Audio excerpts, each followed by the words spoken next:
आज विश्व पखाल दिवस। ओडिया परिचय पखाल। गाँ ठू सहर पर्यंत सबुआड़े पखाल दिवस पालन करा जायथाय। ओडिशार इष्ट देवता ओडियार प्रभु श्री जगन्नाथ पाखरे मध्य पखाल भोग हुए। पखाल खाइले मेंटी जाए क्लांति आउ मिले आत्मतृप्ति अपार शांति।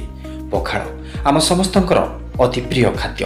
आमर परिचय तथा अनेक रोगर निदान निमंते महसूदी मध्य। आ प्रति ओडिया प्राणर खाद्य पखाल। खरादिने सभी नियंती पखालर मजा। आम पखाल आम पाई अमृत, आम पाई ऐतिह्य। आमे पखाल को नहीं आज गर्वित। ओडिया खाद्य संभार मध्य पखालर स्थान सर्वदा स्वतंत्र। यह अवसर में आम प्रतिनिधि विजय कुंवर पहुंची निश्चिंत कोइल ब्लॉक खंडसाही स्थित बड़ थाकन वासुदेव आश्रम। आसतु पचारि बुझा सेठारे पखाल दिवस को केमिति पालन करुछंती। यही अवसर में आम आसी पहुंचलु निश्चिंत कोइल ब्लॉकर बड़ थाकन खंडसाही स्थित वासुदेव आश्रम परिसर में। विश्व पखाल दिवस रे सारा विश्व आज पखाल दिवस पालन करथिबा बेले निश्चन कोइली साहित्य घर तरफरु एई वासुदेव आश्रम परिसर रे पखाल दिवस धूमधाम रे पालन कराउची। 37 गोटी जिनस को नहीं एठारे प्रस्तुत कराई। पखाल सांगकु साग भजा, बड़ी चूरा, सजना साग भजा, धनिया पत्र चटनी, पुदीना पत्र चटनी, विभिन्न प्रकार आइटम। ए विषय रे आसंतु एई वासुदेव आश्रम रो हमर बाबा पूरे मुख्य पुरोधा सुकान दास जी महाराज को से कौन कहते? अन्नपूर्णा महामाई, अन्नपूर्णे, सदापूर्णे, महापूर्णे, जगदम्बे। ये पखाल दिवस बहु पुरातन कथा। आम एवं सीना पालन करुचे कि कहते विश्व पखाल दिवस बोली ना, जगन्नाथ महाप्रभु पालन करती। जगन्नाथ महाप्रभु सेठी पुरुषोत्तम धाम कांजी पखाल, दही पखाल, अमालु पखाल पलौ ये सबूर करा जाई थाए।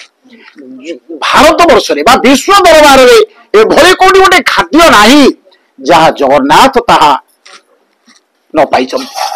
एई जगन्नाथ क्षेत्ररू सब प्रकार व्यंजन अन्न उत्पत्ति आ पाश्चात्य सभ्यता रे ए सब जो जिनिस खाद्य जाइछि से होउछि राजसिक खाद्य। आम अन्य प्रकार कहबानी जहाँ को पशु खाऊंट, मानव खाऊंट, सेगुड़ा कहवा कथा नुहे। किए माछ खाऊं, मांस खाऊं, कुकुड़ा खाऊँ, आमर से कथा कहवा ना। किंतु सात्विक खाद्यर विचार श्री जगन्नाथ महाप्रभु कांजी ठारू आरंभ करी पखाल पलौ पर्यंत, चढ़ई नदा ठारू आरंभ करी अमालु दमालु पर्यंत खीरी पुरी पिठापड़ा। आज दिन कथा ज्ञान विज्ञान आत्मज्ञान चेतन कथा खरा आसी जाउची। रुद्रचाप अधिक पाई सही जगन्नाथ महाप्रभु कहिसंती बा ओळाशुणी निवासी ठाकुर अरखित महापुरुष मध्य तांको विचार रे कांजी पानी, पखाल तोराणी एई सबुर विचार। आज हमर जो आश्रम रे पखाल दिवस करा जाउची। हमर आलू भजा, बेसर आलू भजा, सजना छुई, साग मुग, बरा, पापड़, बड़ी चूड़ा, बादाम चूड़ा ये भली सब सब मिसिक 34-35 व्यंजन करा जाइछि। आउ बुद्धिजीवी मान आसीछन्ते पाइकरी आनंद होउछन्ते तो बड़ कथा।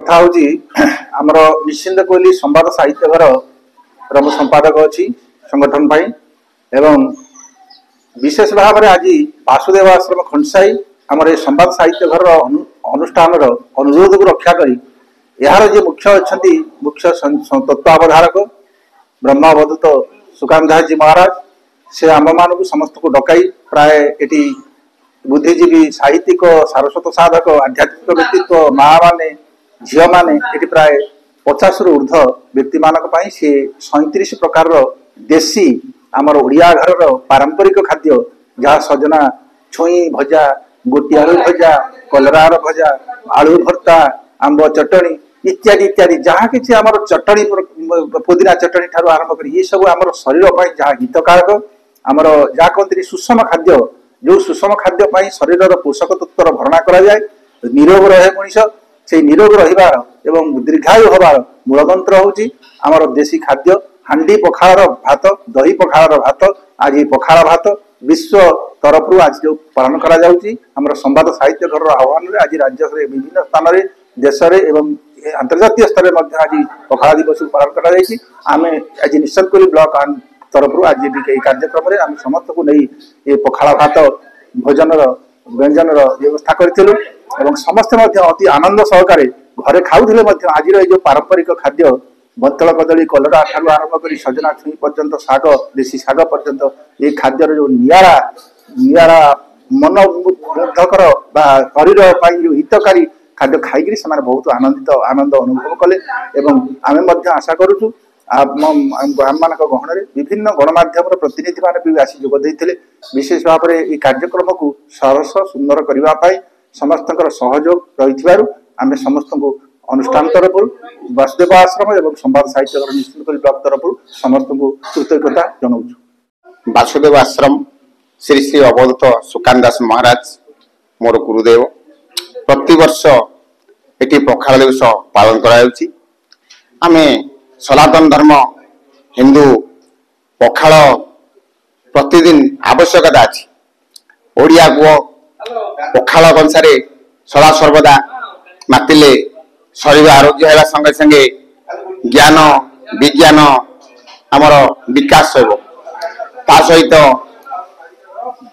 विभिन्न प्रकार रोगर प्रतिषेधक शक्ति पखाल सहित 34 प्रकार व्यंजन भितर थाए धनिया चटणी पुदीना चटणी बड़ी चूड़ा आंब चटणी बाकी आमर आलू भरता सजना छुई पणस कठा सबूर आवश्यकता अच्छी ये शरीर सुस्थ रही आमर निहाती पितार आवश्यकता अच्छी जेहेतु आम ओडिया आम ओडिशा हिंदू धर्म बा आम गुरु दीक्षित आश्रित से आमर पखाल निहाती आवश्यकता अच्छी जेहेतु अंशुघात बर्तमान मार्च मसरू जून पर्यंत खरा प्रचंड मात्रा बढ़ी चलो तेणुक पखाल दही काकुड़ी तरबुज ये सब खाइबार निहाती आवश्यक अच्छी मुझे कही